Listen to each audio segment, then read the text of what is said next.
The truth is plain to see. If you want freedom, take pride in your country. If you want democracy, hold on to your sovereignty.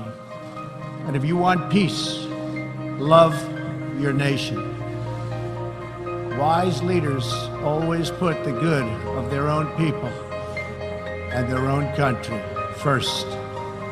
The future does not belong to globalists.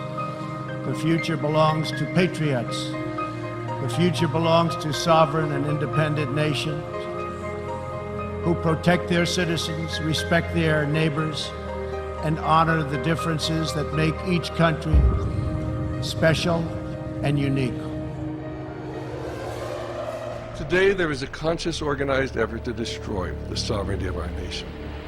It is part of a worldwide plan.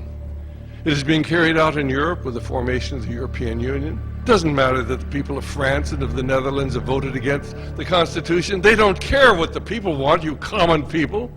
You're standing in the way of progress, this wonderful dream that they've been working for thousands of years to accomplish. What's happening today is not accidental. These people know exactly what they're doing. These globalist forces that have an intent on bringing in line the various nation states that need to be molded together in order to create a globalist government. I believe that they will continue those efforts, and whatever it takes, force or propaganda through mainstream Western media sources, which is continually trying to do their job as well on the ground, and the subversive activities of the CIA via movements like the Alliance for Youth movements. I believe all of this will continue, and whether or not the subversive attempts will work, or whether or not the mainstream media mind manipulation will work, who's to say? But certainly NATO will continue to do, and the U.S. as the bad boy enforcers for the City of London will continue to do their job as best they can.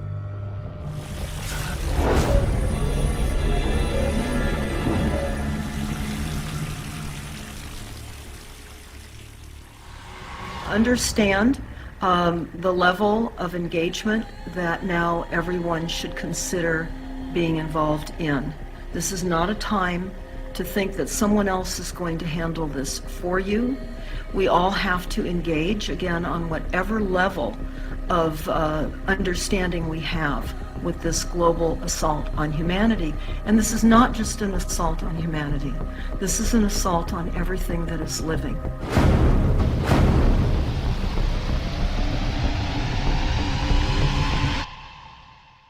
You know, what had happened for decades is people had tried to build new, false, artificial, supranational structures.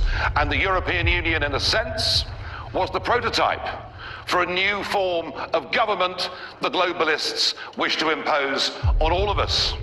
Indeed, had the blessed Hillary won that election back in 2016, I reckon you now would be very much closer to that European Union and very much further away from the idea that in a democratic system, you can vote for people that make your laws, but you can equally sack people that make your laws. Like it or don't like it, men and women across this world want, by a massive majority, to live in an identifiable unit that is a nation.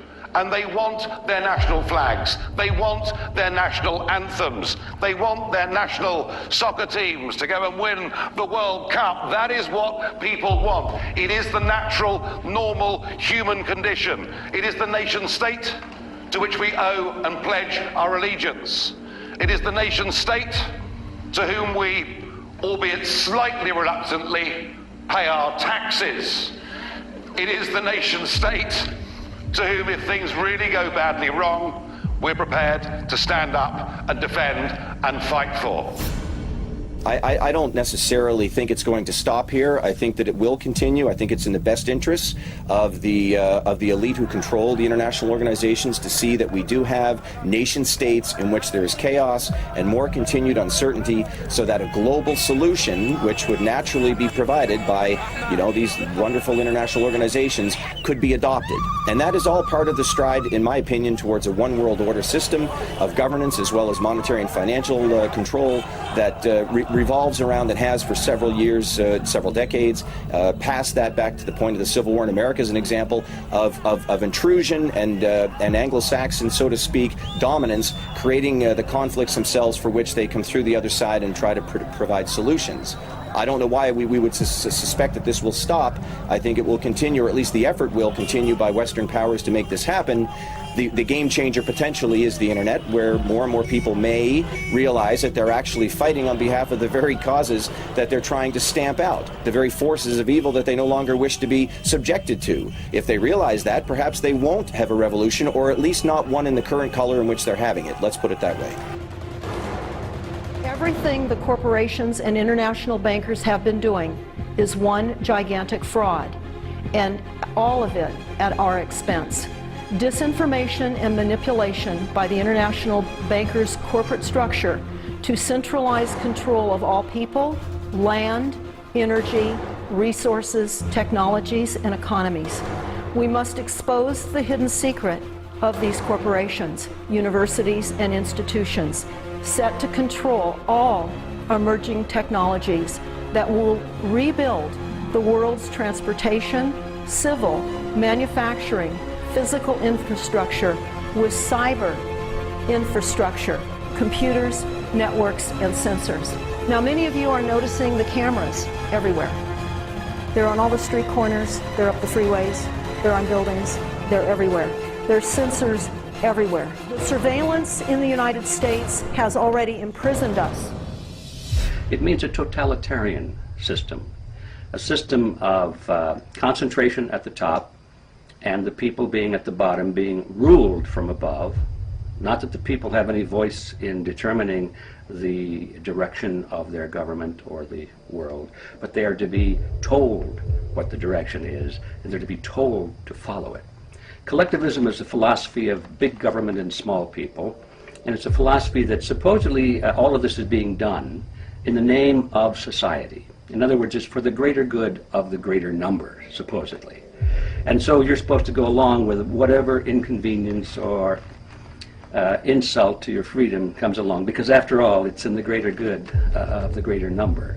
And this is the rationale being used, has been used for quite some time, to justify all kinds of horrible atrocities.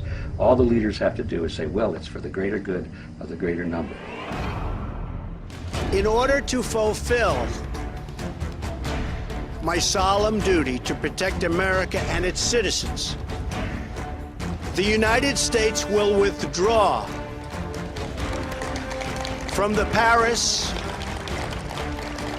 Climate Accord, but begin negotiations to re-enter either the Paris Accord or in really entirely new transaction on terms that are fair to the United States, its businesses, its workers, its people, its taxpayers. So we're getting out. Beyond the severe energy restrictions inflicted by the Paris Accord, it includes yet another scheme to redistribute wealth out of the United States through the so-called Green Climate Fund, nice name, which calls for developed countries to send $100 billion to developing countries, all on top of America's existing and massive foreign aid payments. I believe the global warming situation is a scam. And all I say is, if you really believe in global warming, why do we call Greenland, Greenland? Why? Because in the year 1000, when the Vikings were there, it was green and lush, and that was a period of global warming. And then we went into a period of global warming until about 1600. This global warming is a scam. When you read these plans, they say that in order to reduce climate change, we must eliminate all machinery use and all equipment, and we must literally reduce the temperature that would bring us back into the year 1750, before industrialization. And millions of people will die. We have these international elites, we call them international, but basically they're housed in each nation. We have them in England and France and the United States and Germany and so forth. And now the big move among these people is to coalesce into a true international elite, whereby they will be operating through the governmental power of the United Nations. Now they really have clout. because there's no nation in the world that can escape their power, because the way these people work is that if they want to accomplish something, if they have an agenda, let's just pick one at random, disarmament, or another one, population control, or something like that. As it is now, they have to convince each of the respective nations and their governments to implement those agendas. But once you have a true United Nations with true governmental power, with real military forces, and once you have turned over to these agencies of international power control over your armies and over your air force and over your weapons of mass destruction, you have created a global government which is cannot be challenged by any nation whatsoever. So now these international elites do not have to worry about convincing the governments in each part of the world. As long as they control the center of this power, which is the United Nations, they therefore can control the world. It's Davos time, the World Economic Forum, set up by people years ago who wanted big politics and big business to work together. And they had this little gathering in a ski resort in Switzerland, and now thousands of people go every year. And of course it reached its absolute peak under people like Tony Blair and Clinton and Obama.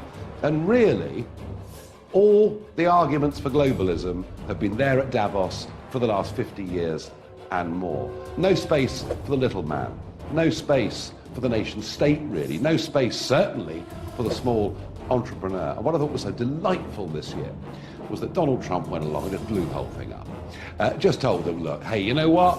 You all said my America First policy would be a disaster. We're doing really well. We've got the lowest unemployment in 50 years. We've got good growth. We've actually got more black and Hispanic people now working than ever before, and poverty in those sectors being reduced. And they all sat there in complete stony silence. And I think it's really interesting to think that what's happened to us over the course of the last 50 years is we've decided nation states don't matter. We've decided national democracy doesn't really matter, because we can decide all of this in ski resorts in Switzerland. Isn't it wonderful? It's called globalism, and then we can bow down to the European Union, or perhaps give the United Nations some more power. And this is the importance, I think, of what Trump has done. It's the importance of what Brexit symbolises. Most of us, people with common sense, believe that the nation state run on democratic lines is much better than people deciding our futures in Swiss ski resorts on their annual jaunt to Davos or wherever else it may be. It allows us to refocus our intelligence and military assets and resources to other parts of the world where they are needed, where we face new challenges. This is the world you are graduating into. This is what I want to talk about today with you for a few minutes. I believe we, and particularly you, your class, has an incredible window of opportunity to lead in shaping a new world order for the 21st century in a way consistent with American interest and the common interest. Very soon, and it's happening now, that people will be required to have implantable chips in your hand, where everything that you own will be on that chip, all your hospital records will be on that chip. Your ability to access your homes keylessly will be an opportunity for people. You'll have your driver's license, your education, all your vaccinations will be on that chip. And if you don't have your vaccinations? They will require vaccinations. It will monitor and track with GPS capabilities everywhere you are, everywhere you go. It has the frequencies involved with the 5G are for hive mining. So for those of you that don't understand what that is, this is a collective reality now of literally putting all of our brains into the Internet of Things, where literally they're saying, I think it was by the year 2030, that the PC would have the capability of managing our cities with the brains of many people. So we're talking about AI, the 5G being the underpinning of this technology that we're all now hearing about. And everybody's going to want to be chipped because it's going to be trending. This is Aaron Russo, a filmmaker and former politician. To his left is Nicholas Rockefeller of the infamous Rockefeller banking and business dynasty. After maintaining a close friendship with Nicholas Rockefeller, Aaron eventually ended the relationship, appalled by what he had learned about the Rockefellers and their ambitions. I used to say to him, what's the point of all this? You have all the money in the world you need. You have all the power you need. What's the point? You know, what's the end goal? And he said the end goal is to get everybody chipped, to control the whole society, to have the bankers, the elite people, you know, the bankers and some governor controlling the world.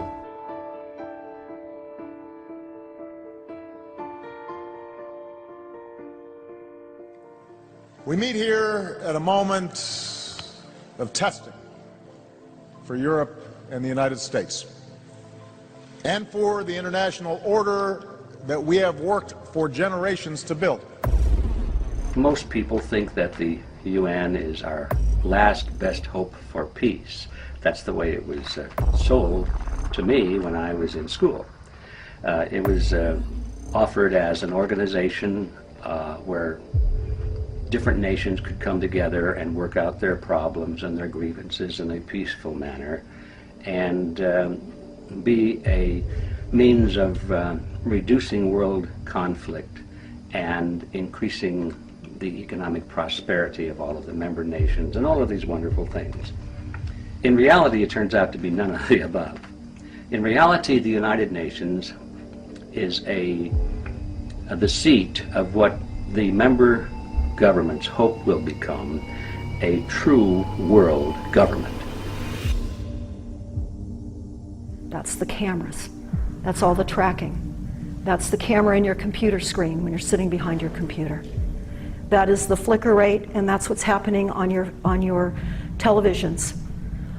Everything that's coming wireless into your home. That's the wires within the walls of your home. It's all tracking. They were going to look at general sources of information. They were going to look at telephone taps, analyzing your garbage, surveillance, behavior of your children in school. They were also going to know how you lived based on the food that you ate, the shelter that you lived in, the clothes that you purchased, the transportation. They also would know your phone bills because they would look at your itemized phone calls. They would know if you were married because they would look at your marriage certificates and birth certificates, etc. They would know your friends, your associations, your political affiliation. They would know your personal paper trail because they would know your banking account statements, your credit card purchases. Everything was tagged and planned to be tagged back in the 40s with the Universal Product Code. They also are using welfare, Social Security, USDA food stamps, and grants and subsidies. They say this: the principle for these ploys: the citizen will almost always make the collection of information easy if he can operate on the free sandwich principle. Eat now and pay later. We're paying dearly now. They also go on to talk about government sources via intimidation: the IRS, OSHA, the census, etc. They'll learn your patterns of living. Again, your belief systems, your contacts, how you vote, your friends, your strengths and weaknesses. They say they will maintain access to control and prices for feedback, and they will do shock testing. They will implode the economy, and they will charge us more through shock testing. They say they will destroy our opportunities, and they will allocate our opportunities. They will control the economic environment. They will control the availability of raw materials, our capital, our bank rates. They will control inflation of the currency. They will control possession of property, and they will control industrial capacity. The federal and state governments are not real. They're privately owned corporations called governments. In other words, we have a system where we have banks and corporations that have been posing as legitimate governments, and they're not. It's USA Inc. In fact, it's Earth Inc. It's a corporate system. It's a corporatocracy. And we were left out of that lesson plan. We didn't know. And it's important to understand our judicial system serves the corporations, not us. That's why when we go to court, we generally don't prevail. And that's why the years that we spend in court and the money we spend in court, that money goes to the Federal Reserve, which has, of course, nothing to do with federal and has absolutely no reserve. We must not consent to these lawless corporate statutes that were created to increase debt and enslave all of us, and that's what's happened. Just maybe reality is usually scoffed at. Illusion is usually king. But you see, in the battle for survival of Christian civilization, it's going to be reality, not illusion or delusion, that's going to determine what the future will bring.